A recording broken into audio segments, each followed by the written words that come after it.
Sejam bem-vindos ao Parlamento da Região. Abre-se aqui também aquela que é a Assembleia do Porto Canal. Como sempre, à segunda-feira, trazemos os deputados, alguns dos que são eleitos também pelos círculos eleitorais do norte do país, para falarem sobre a política nacional, mas também a política internacional.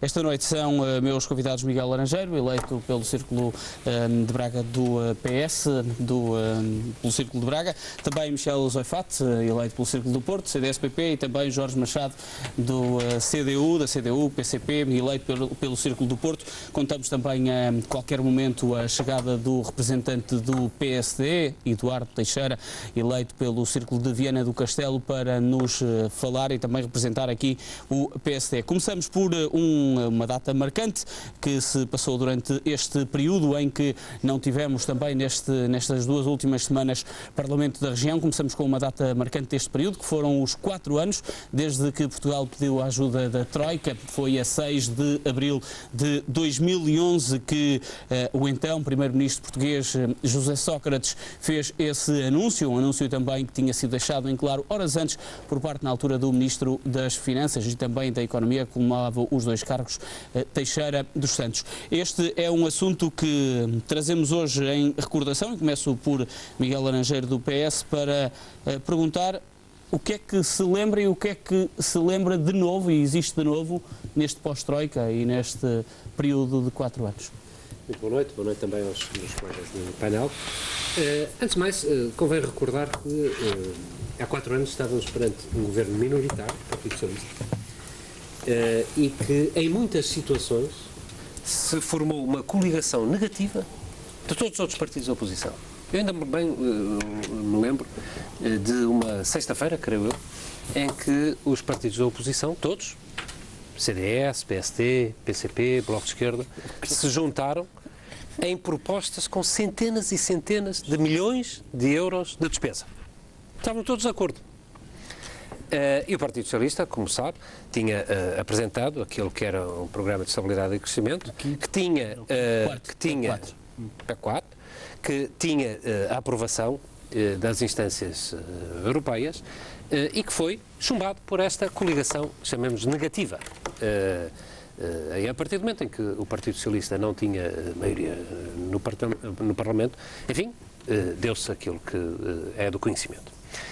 O que se passou dessa altura até agora, enfim, depois das eleições, a vitória da direita, um encantamento da direita relativamente àquelas medidas, e dizendo mesmo, o próprio Primeiro-Ministro disse-o, é público e absolutamente notório, que o Governo queria ir além da Troika, isto é, em todas as propostas, em várias áreas, nomeadamente nas áreas sociais, a direita, a atual direita, PSD, CDS, tinha e tem e cumpriu em grande medida esse programa de ir além da Troika. Mas foi um programa também assinado pelo PS. Eu sei. Nesse enquadramento que eu há pouco referi, não o nego, nesse enquadramento que eu referi, mas para além desse programa assinado, em que altura é que, no seu entender, o PS deixou aquilo que era este programa da Troika, se é que deixou alguma vez, naquilo que tem a ver com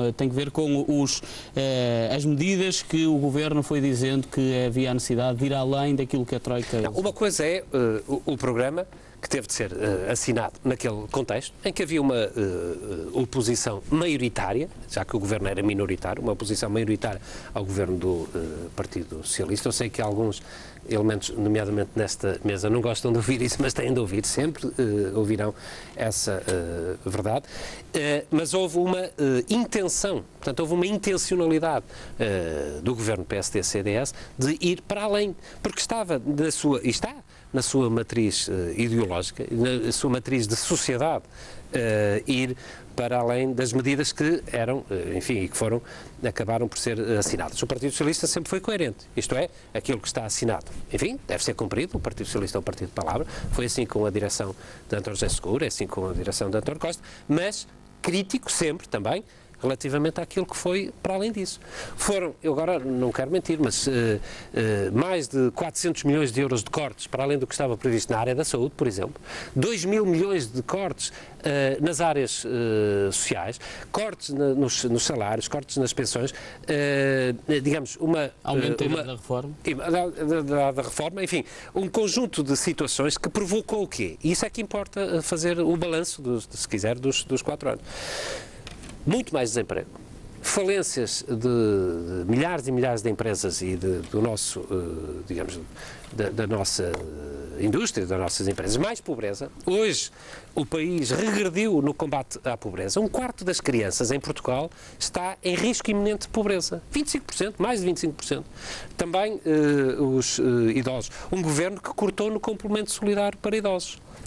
Na mesma altura em que a pobreza dos idosos tem vindo a aumentar. Destruição de serviços públicos, seja na área da saúde, na educação, na segurança social. Ainda hoje de manhã estive em Guimarães a visitar uma CPCJ, uma Comissão de Proteção de Crianças e Jovens. É o país todo.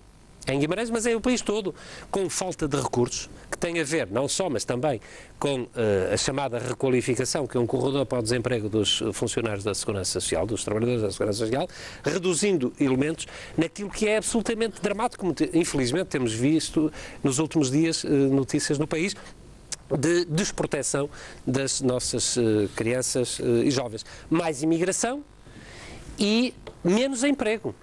Porque o Governo apresentou, digamos, estas medidas adicionais ou acrescidas, se quiser, como aquela, digamos, aquela frase da austeridade expansionista. Isto é, vamos diminuir pensões, vamos diminuir o rendimento dos trabalhadores, vamos diminuir o rendimento disponível e depois há como que uma tempestade de desenvolvimento e que tudo resolve. Há mais emprego, há mais empresas, há mais crescimento. Mentira! Os dados do Eurostat de hoje referem que Portugal foi dos países em que o emprego mais caiu. Isto é, há menos pessoas a trabalhar no último trimestre, uma queda de 1,4%, quando o emprego na União Europeia cresceu 1%. E se o Governo tentou dizer, bem, isto é tudo necessário para diminuir a dívida. Mentira! Porque não só isto não era necessário, como a dívida aumentou. E, portanto, aquilo que tivemos nestes 4 anos, depois, digamos, daquele processo histórico que há pouco referi, foi uma assunção de um programa que era um programa contra o país, contra os portugueses, contra as empresas, contra os trabalhadores, enfim, contra a sociedade no geral. Michel Zoifat, é assim um cenário tão catastrófico estes 4 anos, desde que foi pedida a ajuda e quase 4 anos desde que a ajuda chegou? Boa noite. O programa de assistência, este período de governação com a presença da Troika em Portugal, foi certamente um dos momentos mais difíceis da democracia portuguesa, não há dúvidas disso.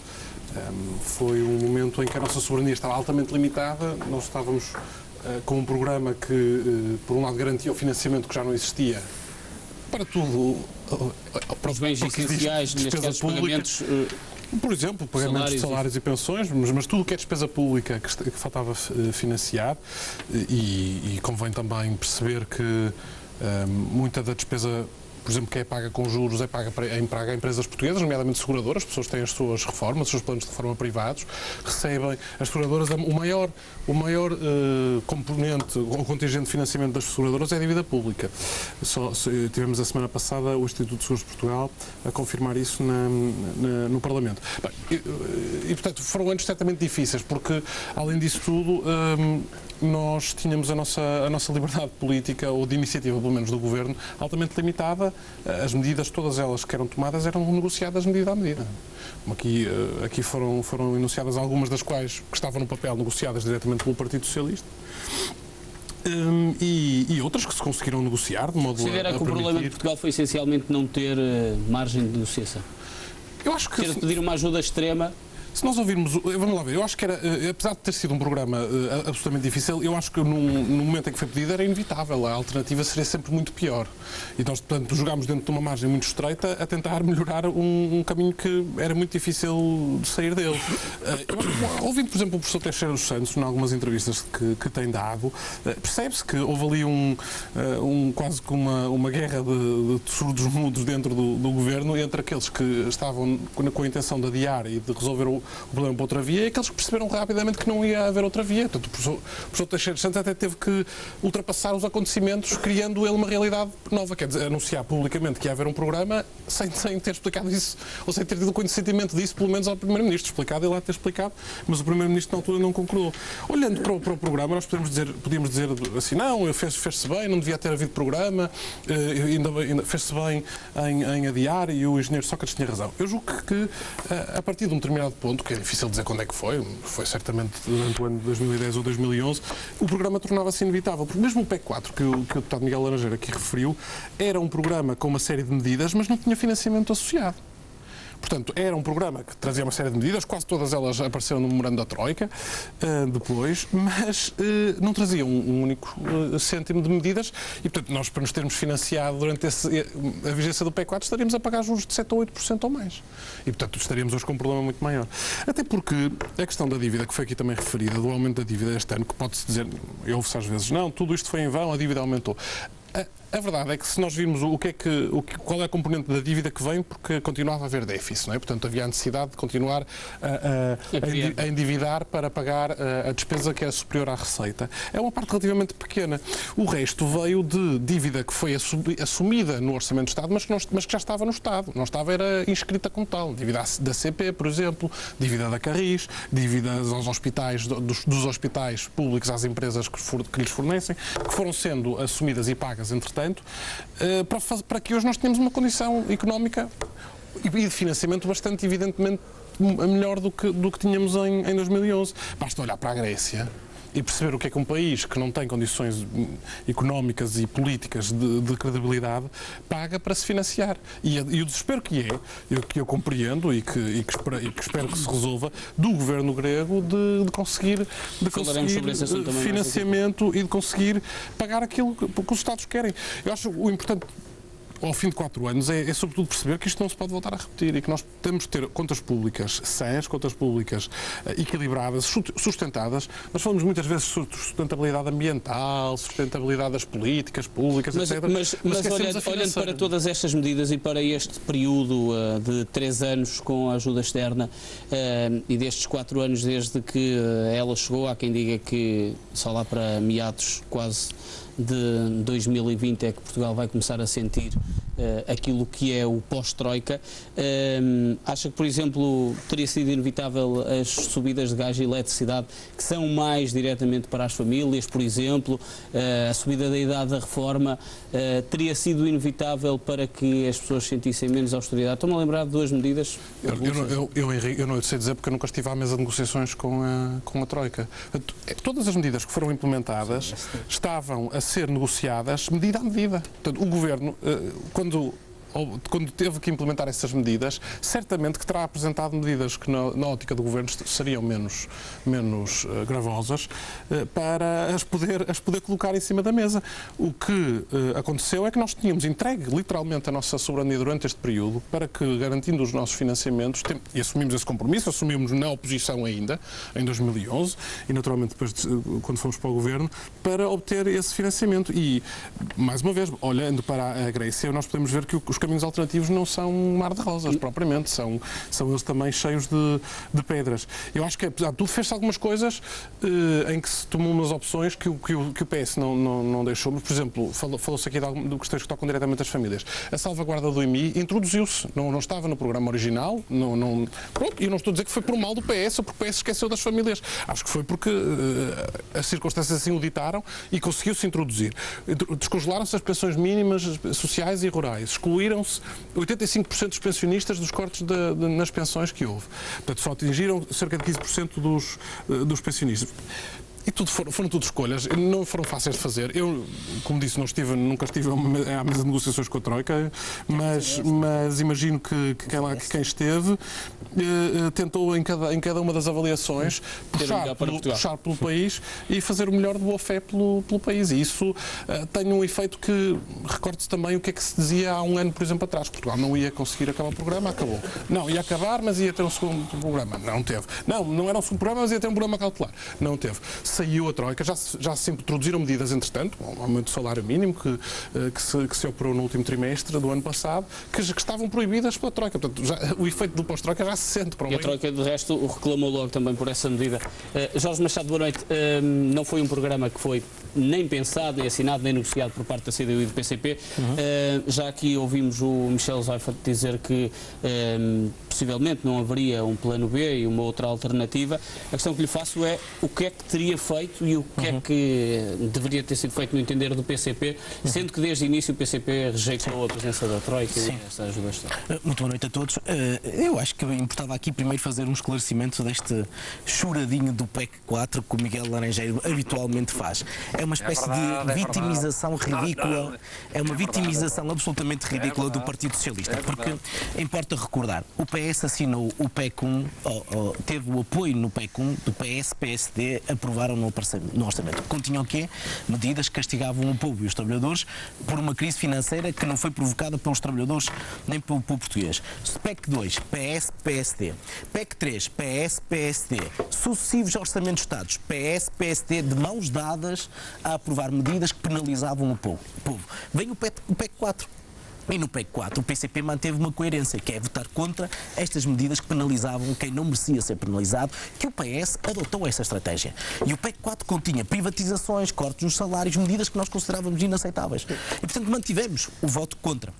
Quem alterou a posição foi o PSD e o CDS, que viram no PEC 4 a oportunidade para provocar eleições para chamar a Troika o mais cedo possível. Porque, na prática, PS, PSD, CDS, PP tiveram de mãos dadas a dar as boas-vindas à Troika com um programa de assistência que PS, PSD e CDS, PP assinaram e negociaram. Chegaram que levou PEC 4 este programa? Sim, é a continuação dos PECs. E, portanto, PS, PSD e CDS deram as mãozinhas todos juntos, uns juntinhos com os outros, e foram negociar com a Troika um programa que é verdadeiramente desastroso. E passa estes 4 anos, nós podemos perguntar, valeu a pena? Estamos melhor? É possível fazer um balanço negativo? Eu vou-lhe só dar dados. A dívida aumentou para 128% do PIB, 225 milhões. A pobreza atinge hoje 2 milhões e 700 mil portugueses. Nunca houve um agravamento tão grande da pobreza desde o fascismo. O desemprego está no 1 milhão e 200 mil. Destruíram-se 500 mil postos de trabalho. Aumentou-se a exploração. A educação está pior, a saúde está pior, a justiça está pior. Pagamos mais impostos do que nunca. Temos piores serviços e pagamos impostos como nunca pagámos na nossa vida, ao contrário do PSD e CDS-PP, que diziam que eram contra o aumento dos impostos. A imigração disparou. Temos 400 mil trabalhadores desempregados. O PIB recuou cerca de 6,6%, remonta a 2001. Isto é, fizeram recuar o nosso país a 2001 do ponto de vista da riqueza que o país cria. 169 mil milhões de euros. Bom, os salários tiveram cortes brutais, mas a riqueza concentrou-se. 1% da população tem 25% da riqueza e 5% da população tem cerca de 50% da riqueza nacional. Ora, é este o resultado dos PECs e da Troika. Portanto, o PCP, desde a primeira hora, denunciou que esta Troika e este caminho que estava a ser traçado ia ter estas consequências. Dissemos ao povo e aos trabalhadores portugueses.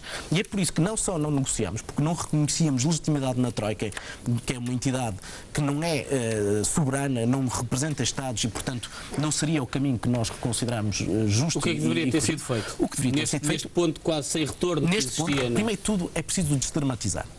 O professor Teixeira dos Santos disse uma coisa que não corresponde à verdade, que não havia dinheiro para salários e pensões. Isso não corresponde à verdade. E há muita gente nos setores do PS que reconhece isso. Não corresponde à verdade e foi uma dramatização de propósito para chamar a Troika com um programa político que PS, PSD e CDS-PP concordam com ele. E, portanto, qual seria a intenção de um membro do governo? Forçar uma saída para a Troika com um programa político com o qual concordava, que é um programa político com estes resultados. Mas deixe-me agora centrar naquilo que são as posições do PCP. Tendo em conta este resultado concreto que nós denunciamos, nós, a 5 de abril de 2011, propusemos que o país não subscrevesse o programa da Troika e partisse para um processo de renegociação da dívida. Assumir a renegociação da dívida implicava que Portugal batesse o pé relativamente à situação que estava criada, os juros que disparavam em função da crise internacional. O CDS fala na recuperação da credibilidade, mas hoje os juros da dívida portuguesa são o que são porque o Banco Central Europeu comprou dívida portuguesa e não porque o Portugal esteja melhor. Aliás, portuguesa é de muitos países. De muitos países. E porque, repare, a União Europeia, a Comissão Europeia colocou Portugal sob vigilância. E colocou Portugal sob vigilância porquê? Por causa do desemprego e por causa da dívida. Quer dizer que as coisas não estão bem. E, portanto, a nossa dita credibilidade, ou os juros baixos que pagamos, resulta de uma opção política do Banco Central Europeu. Ora, essa opção política poderia ter sido forçada na devida altura. O que o PCP propunha na altura era a não subscrição deste pacto que teve estas consequências de agravamento da pobreza, agravamento da exploração, de miséria espalhada, Serviço Nacional de Saúde em pantanas e uma série de serviços piores. Bom, e a alternativa seria três caminhos. Essencialmente, o primeiro, da renegociação da dívida, exigir que houvesse montantes prazos diferentes do pagamento e também daquela dívida que é legítima. Recordo que o PCP avançou na altura e mantém a proposta de que era possível estabelecer um mecanismo de pagamento da dívida como a Alemanha conseguiu depois da Segunda Guerra Mundial, isto é, pagar a dívida em função do crescimento da economia e não em função da sua destruição. Foi esse o caminho que PS, PSD e CDS-PP optaram. E essa negociação era possível. Um segundo caminho que nós apontámos claramente era diversificar as fontes de financiamento da nossa dívida externa. E numa situação de aperto, nós propusemos, logo na altura, que para aguentar aquela situação mais complicada era possível que Portugal recorresse a negociações diretas com outros Estados-membros, a utilização de uma parte do dinheiro do Fundo de Estabilização e Segurança Social, que depois o Governo acabou por permitir agora, recentemente, para comprar a dívida nacional e, essencialmente, alargar aquilo que eram as fontes de financiamento com privilegiar estes mecanismos de negociação bilateral. Portugal tinha e tem condições verdadeiramente fundamentais, que era negociar com países que são países amigos de nossos e, portanto, com alguma capacidade financeira que poderiam comprar dívida e, nessa perspectiva, tirar a dívida daqueles mercados especulativos que nos estavam a apertar e a colocar numa situação muito difícil e aguentarmos a situação. Uma terceira solução passava também por aquilo que é captar aquilo que são as poupanças internas. É curioso que agora aquilo que os certificados de aforro fazem, no fundo, permitir que os portugueses pudessem comprar dívida pública a um juro mais razoável, era bom para as pessoas que tinham uma rentabilidade que não tinham nos bancos na altura, nem têm agora, e era bom para o Estado porque o Estado conseguia taxas de juros bem mais baixas. Esses caminhos não foram explorados. E o PCP disse que eram estas as propostas que serviam o interesse nacional. Infelizmente o PS, o PSD e o CDS optaram por este caminho, que é o caminho de desgraça nacional, de terra queimada, em que efetivamente o país está muito, muito pior do que estava em 2011. Já temos connosco o Eduardo Teixeira, que também se junta a este debate e ouviu grande parte daquilo que também já foi dito, tirando neste caso também o que foi dito por parte do Miguel Laranjeiro, mas acredito que adivinhe o que é que disse o PS sobre estes 4 anos, também desde a chegada, desde que foi pedida a ajuda externa. Já aqui enumeramos várias medidas. O que é que lhe parece este Portugal desde 2011 e o de agora? Antes de mais, boa noite. De facto, é adivinhável o que o PS dirá nesta matéria, dada a responsabilidade que o Partido Socialista teve no facto da Troika chegar a Portugal.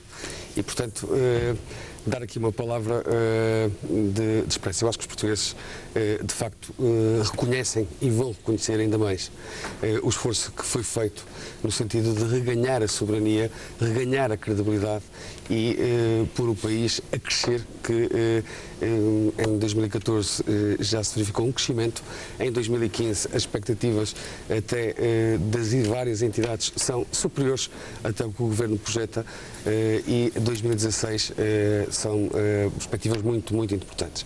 Mas aqui dar 2 ou 3 preâmbulos. Eu ouvi há bocado o meu colega do Partido Comunista dizer que a dívida aumentou.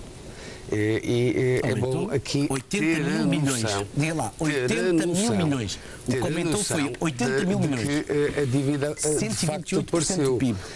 Debaixo do tapete Milagre. muitas migalhas que significavam muitas centenas de milhões e estavam nos armários muitos esqueletos que foram preciso pagar. Eu lembro-me, meu caro, que eu cheguei ao Parlamento e analisei 4 empresas e como sou um homem da banca e quando não analiso só um ano, quero perceber sempre o histórico e temos que ter um pragmatismo em relação a este assunto. Quis perceber como é que empresas como a Reifer, como a ACP, como as Estradas de Portugal, que até nem investem, nem tinham investido muito nos últimos anos, as Estradas de Portugal, alguém investiu por elas, portanto foram os escudos, inventaram os escudos e depois quando até quiseram pôr os portugueses a pagar, o Partido Socialista inventou aquilo algo milagroso que foi pôr os portugueses a pagar e o Estado não pagava mais do que pagava quando os portugueses não pagavam.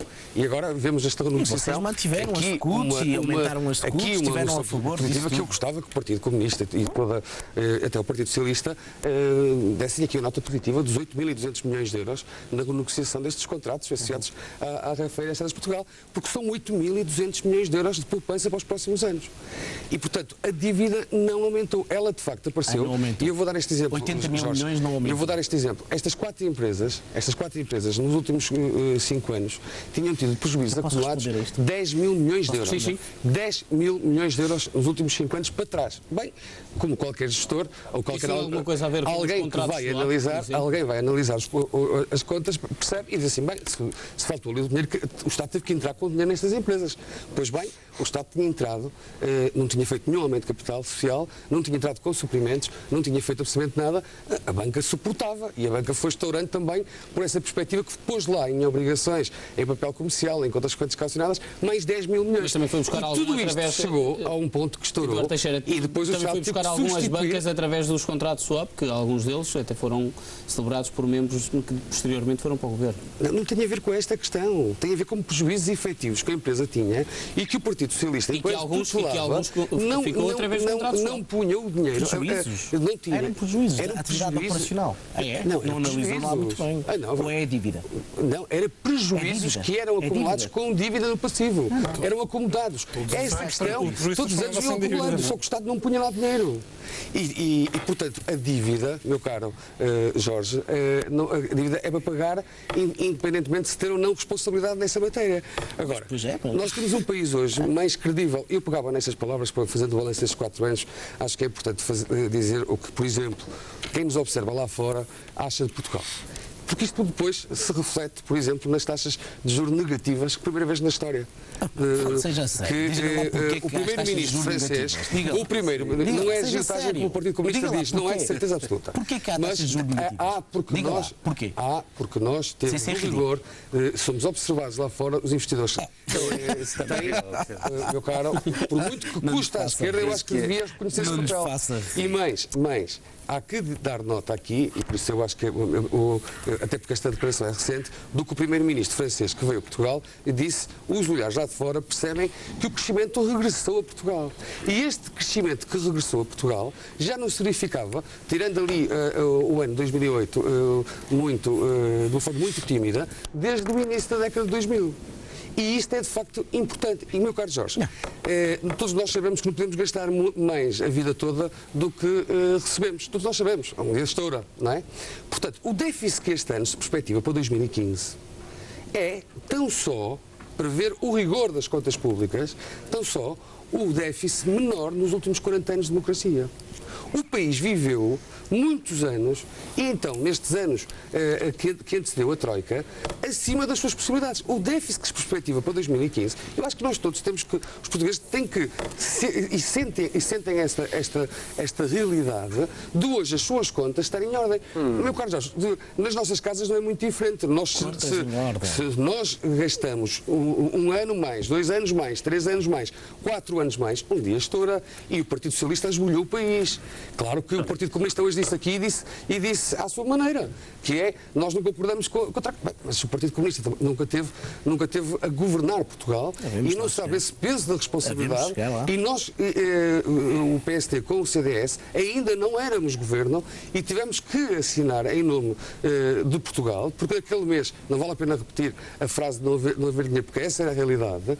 E, portanto, eu acho que hoje todos percebemos que Portugal lá fora é observado de forma diferente. Talvez por isso o investimento estrangeiro esteja a retomar, talvez por isso a nossa compra de dívida seja atrativa, talvez por isso os governantes que vêm cá, independentemente dos partidos políticos, que nem são da nossa família política, vêm reconhecer todo este esforço, mas também os portugueses têm motivos para se sentir esperançosos no futuro.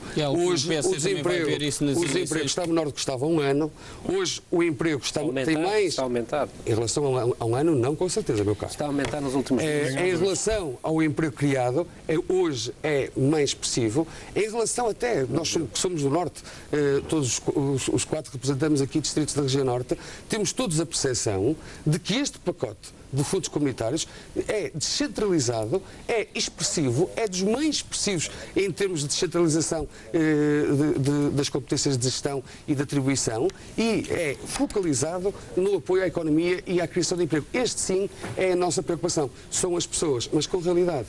Não se pode gastar o que se não tem e não se pode gastar como não há amanhã. E foi isso que nos levou a esta situação. Hoje temos motivos, com Pedro Passos Coelho a governar o país nos próximos 4 anos, que estou certo que será, vai continuar a ter e já vamos falar de campanhas eleitorais. Será um dos países mais competitivos do mundo.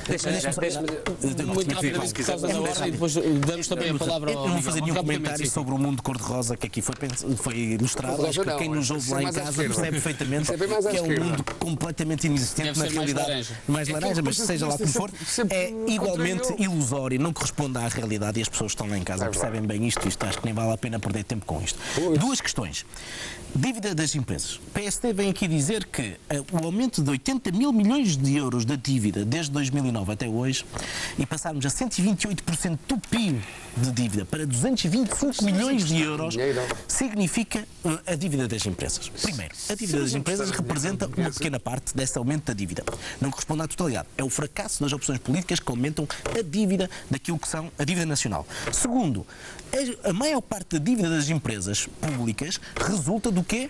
Do subfinanciamento ou não financiamento do Estado quando fizeram-se projetos de investimento. Metro do Porto, um exemplo que toda a gente percebe. Foi construída uma rede de metro do Porto, pois o Orçamento de Estado e os sucessivos governos não transferiram o dinheiro suficiente para que a Metro do Porto construísse a linha de metro do Porto. O que é que acontece? O que é que acontece? Não, o que é que acontece?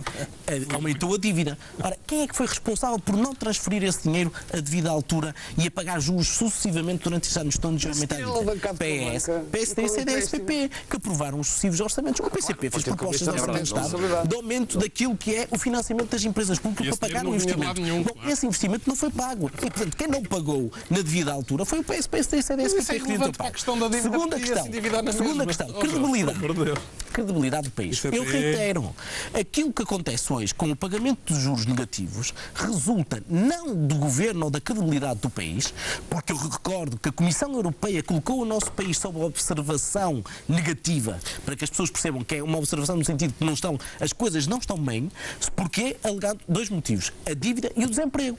Ora, se as coisas não estão bem para a Comissão Europeia, não era motivo para termos estes juros. Estes juros acontecem porque o Banco Central Europeu, que é uma espécie de Banco de Portugal da Europa, decidiu comprar a dívida dos Estados. E isso obrigou ao baixamento dos juros.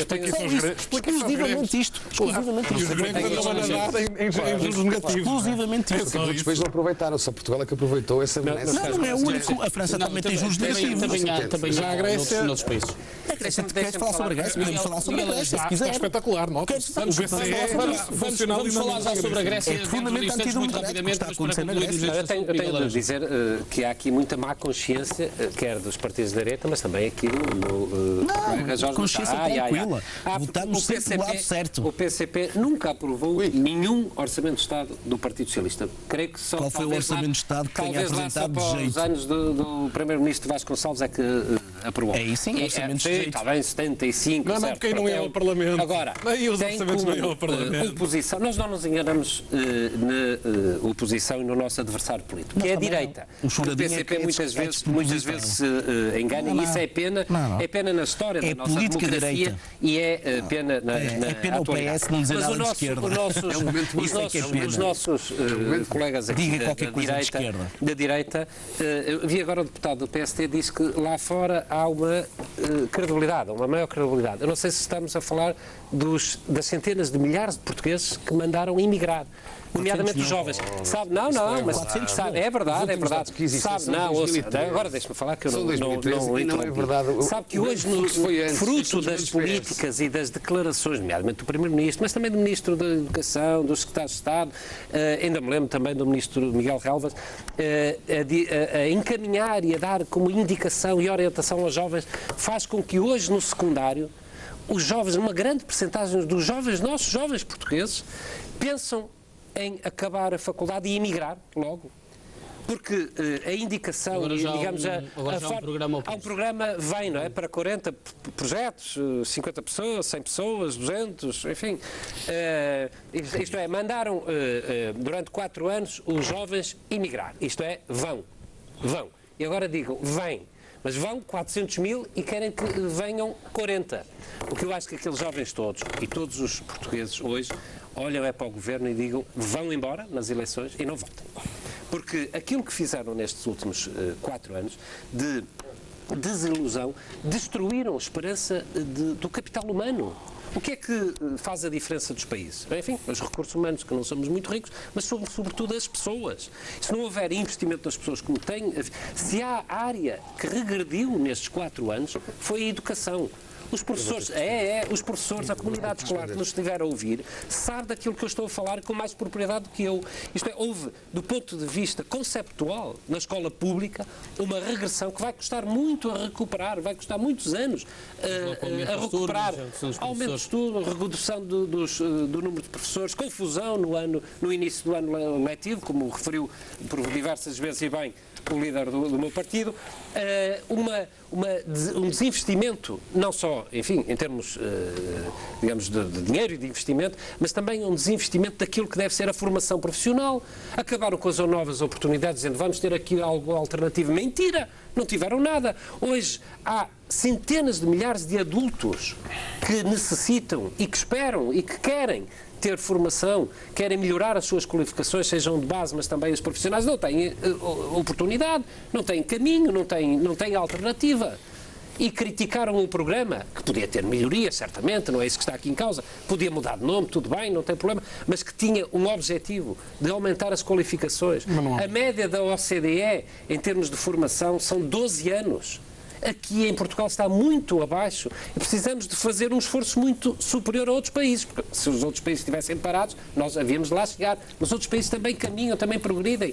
E este governo, quer ao nível da educação, quer ao nível da segurança social, admite-se que com as dificuldades, há pouco o deputado não estava aqui, mas eu referi que hoje de manhã fui a uma CPCJ em Guimarães, cortaram elementos de apoio ao acompanhamento das crianças e jovens em situação dramática e cortaram e diminuíram trabalhadores, despedindo, enfim, pode-se pôr outro tipo de palavra, mas no concreto é despedimento na área da segurança social, quando são precisos pessoas e de acompanhamento. Não, é que isto é importante, porque é um programa político, é um programa conceptual que esta maioria introduziu, que não veio, enfim, que na campanha eleitoral em 2011 prometeu exatamente o contrário.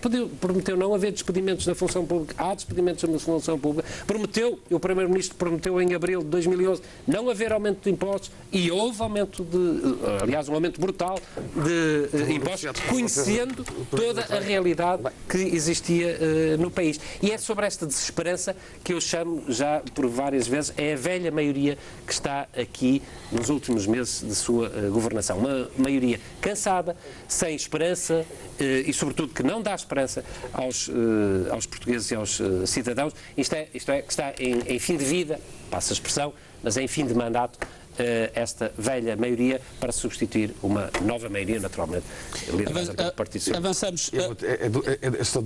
Tem que ser dois apontamentos. Não é muito rápidos mesmo. Uma mentira repetida várias vezes não se torna numa verdade. Isso já foi amplamente discutido no Parlamento, a questão da imigração e o fluxo da imigração nos últimos anos da governação PS foi mais expressiva dos dados que nós conhecemos até 2013. E, portanto, não vale a pena insistir nesta questão. Mas as pessoas lá em casa sabem que têm, infelizmente, os deputados da imigração, familiares Carlos Gonçalves, que conhecem bem que tiveram de emigrar. E, de facto, o Partido Socialista não ficou sem dados. Agora, não vale a pena continuar a existir, porque a política do Partido Socialista, que não tem, não apresenta propostas alternativas, é a política dos casos e dos casinhos e vai tentando durar isto até chegar a um programa natural. Mas acha que a imigração, que as pessoas verem os seus filhos a emigrar é um caso ou um casinho? É um problema que todos nos toca, mas não é um problema recente, não foi deste governo. Sim, não há de ser único também. E acho que é bom ter aqui esta noção. Quanto à questão da educação, eu acho gritante que se fale nesse assunto. Sabemos todos que há problemas, que tem que continuar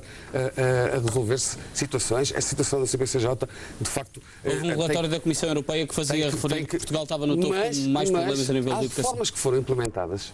Por exemplo, a obrigatoriedade foi este ano, a primeira vez, no 12º ano, não existia. A questão do ensino profissionalizante. Não vinha atrás. O Partido Socialista tinha decidido, mas não tinha tomado a decisão de fazer. A questão é sempre assim. Agora era a partir do final. Vamos ver também como é que avança. Vamos avançar também nos temas de Eduardo Teixeira. Que o Partido Socialista tem em relação ao que fez no passado e a dificuldade que houve, mas que se venceu. Peço desculpa. Se venceu com sucesso. Os 12 anos de escolaridade foi aprovado por um governo do Partido Socialista. Não foi executado. Não foi executado. Foi executado com o governo PSD. O que está a dizer é que chegaram agora aos 12º, que é normal. Não chegaram agora ao 12º. Não. O 12º foi este ano. Foi aprovado. Não custa nada, foi uma decisão política. Vamos avançar nos assuntos. Para terminar, a questão da área social, que para todos nós é muito importante. Se há setor onde não houve desinvestimento, onde há uma pronta atenção, onde até... Ai, meu Deus, mas agora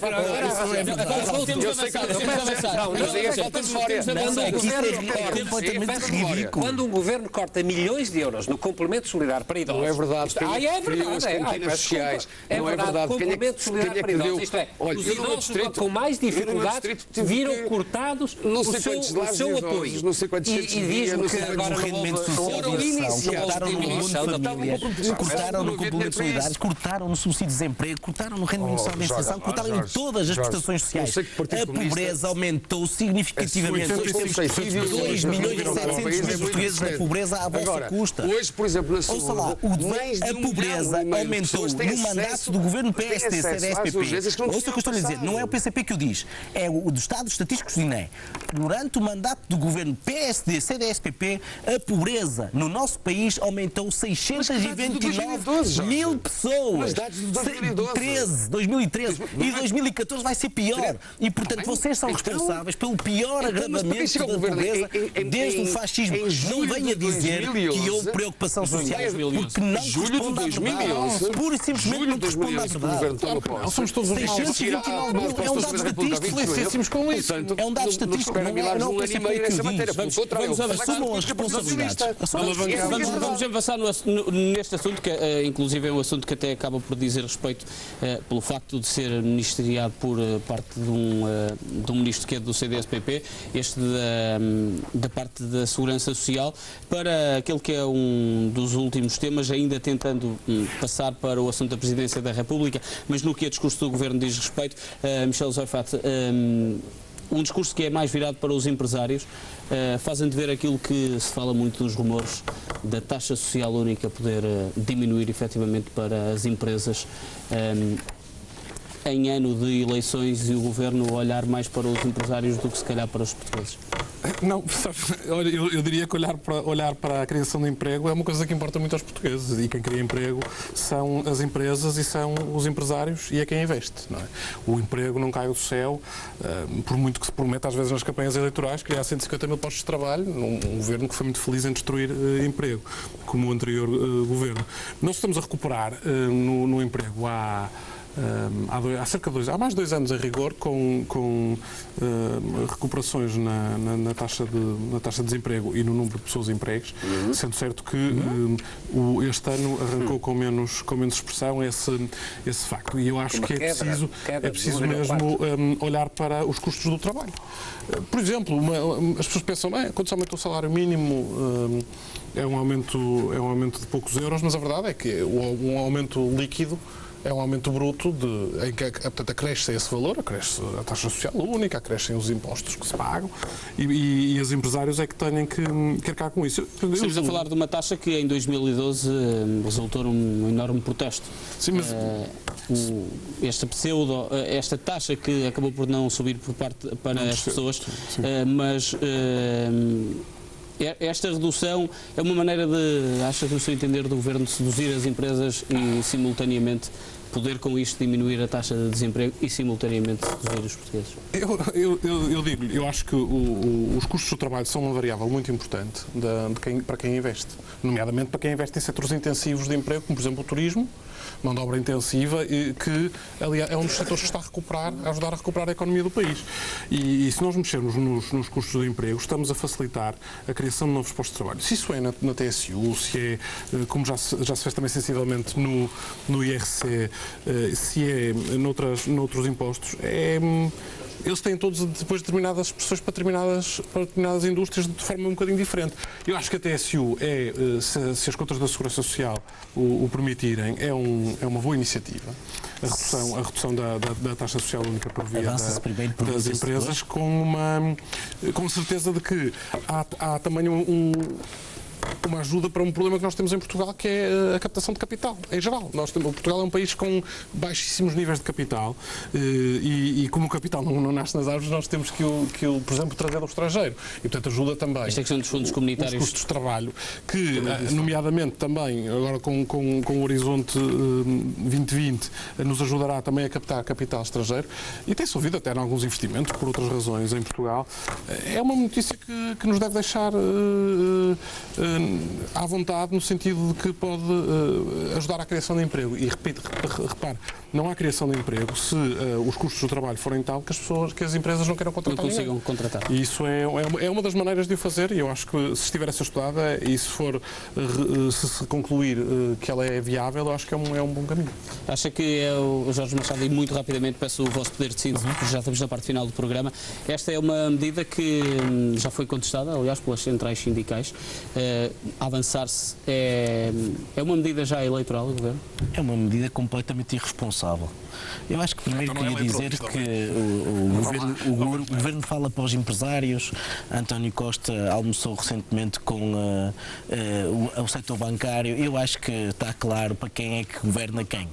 Eu acho que é fundamental falar para os portugueses. E para falar para os portugueses, para a generalidade das pessoas que não são nem empresários, nem bancários do nosso país, aquelas pessoas que vivem do seu trabalho. O Sr. Secretário-Geral disse para lhe dizer o seguinte: nesta altura António Costa nem era carne e peixe. Para dizer, pois, não se assumem relativamente a um conjunto de posições que são importantíssimas assumirem-se para que efeito de esclarecimento da população. Mas para dizer que às pessoas que nos ouvem, que vivem do seu trabalho, que os salários do setor privado caíram à custa deste governo 13%. Na administração pública caíram 26%. E já foram recuperados. Portanto, houve um agravamento da exploração significativa dos trabalhadores. Bom, destruíram aquilo que é os superávites da Segurança Social. Hoje a Segurança Social está com uma situação financeira muito mais insustentável por causa da crise, por causa da destruição do emprego, por causa da destruição da nossa economia. E, portanto, avançar com uma redução da taxa social única a favor dos partões, isto é, de reduzir aquilo que são as contribuições para a Segurança Social, é um rude golpe naquilo que são a sustentabilidade financeira da Segurança Social. E, portanto, é completamente irresponsável avançar com esta medida. Mas mais, eu relembro que os inquéritos promovidos junto dos empresários, e até empresários que são não nacionais, mas que são estrangeiros, que investem em Portugal, dizem que o principal fator que consideram prejudicial para trazer novo investimento em Portugal não é o custo de salário.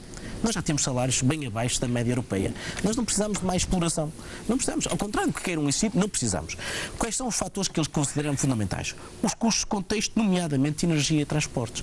Ora, no custo da energia e no custo de transportes, PS, PSD, CDS-PP não têm coragem de tocar. Porquê? Porque são os grandes grupos económicos que dominam e sobre esses não lhe tocam. E, portanto, procuram novamente atacar os trabalhadores. Desta vez atacam os trabalhadores atacando a segurança social. E a segurança social protege e é uma conquista essencial para os trabalhadores. E, portanto, atacando a taxa social única, estão a atacar os trabalhadores, em vez de tocarem nos grandes grupos económicos. Essa que é demonstrativa da razão e da opção política de quem é que governa para quem. O PSD, CDS-PP e PS governam para os de costume.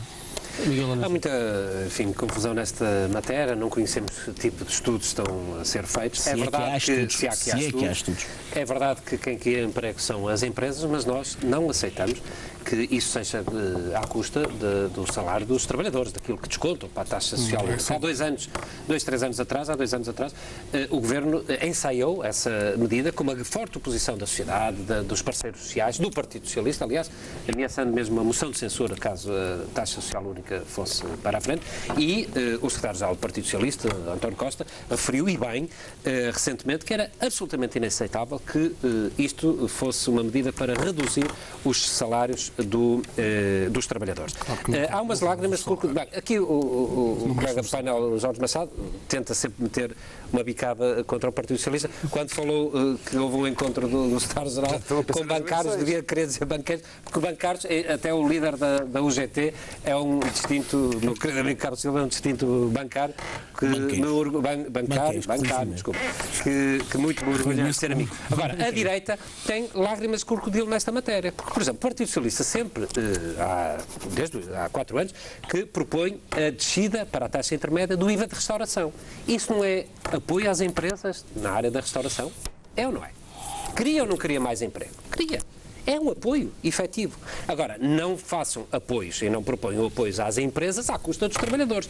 Apoios à internacionalização, sim, naturalmente. À modernização das empresas, sim, naturalmente. Aproveitando os fundos europeus, o Portugal 2020, claro, certamente, aí estamos de acordo. Agora, à custa dos trabalhadores, reduzindo ainda mais o rendimento no final do mês dos trabalhadores, isso não conta com o Partido Socialista.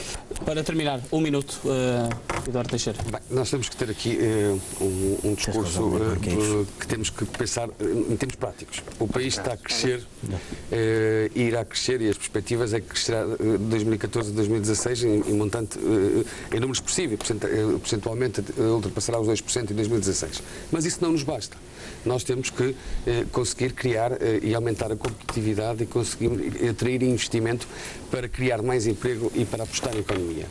E, portanto, se há medida que já foi iniciada e, portanto, com a questão do objetivo que foi parcialmente cumprido estes 4 anos, mas que não foi totalmente cumprido, mas que temos a intenção de levar a cabo no futuro, é a questão do apoio mais efetivo, porque os custos de trabalho às empresas, porque os custos de trabalho são elevados. E, portanto, iniciou-se uma redução progressiva do IRC nos próximos anos. A taxa social única não vai prejudicar depois futuramente. Mas o IRC já foi muito importante, essa questão, e é preciso cumprir nos próximos anos.